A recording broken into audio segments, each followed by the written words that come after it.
These robbers actually took off their masks in front of the hostages, because they put blindfolds on all the hostages. The robber who just successfully robbed 10 billion won was about to leave, but they didn't expect someone to secretly press the alarm.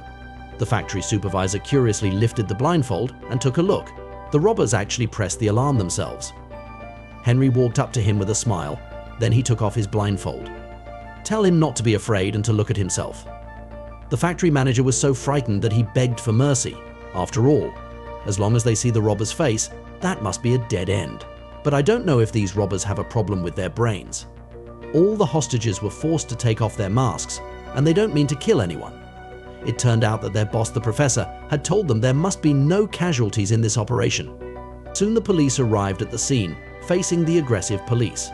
But robbers just fired at the sky symbolically, then throw a few smoke bombs and retreat directly. This strange behavior left the police somewhat puzzled. They immediately sent out negotiation expert Lisa to have a direct conversation with the professor. She directly asked the professor how many helicopters were needed for evacuation. Lisa tried to meet the robbers' demands as much as possible. She doesn't want things to get too big. The professor replied casually that he needed one. The officer next to her immediately became excited. Because a helicopter can only carry 4 people, this means that there are only 4 robbers. Just send a special forces team to wipe them out.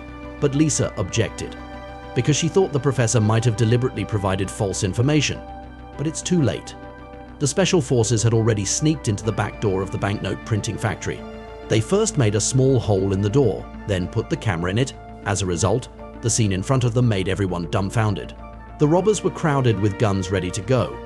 Once they break in, they'll be swept into pieces. Could it be that the professor really deliberately reported a false number of people? While the sheriff was shocked, there's a message from the communications team. They found that the robbers uploaded the video of the hostage taking to the internet, and the hostages were wearing the same suits as the robbers. Henry also gave everyone a toy gun. Even more terrifying is, the American ambassador's daughter was among the hostages.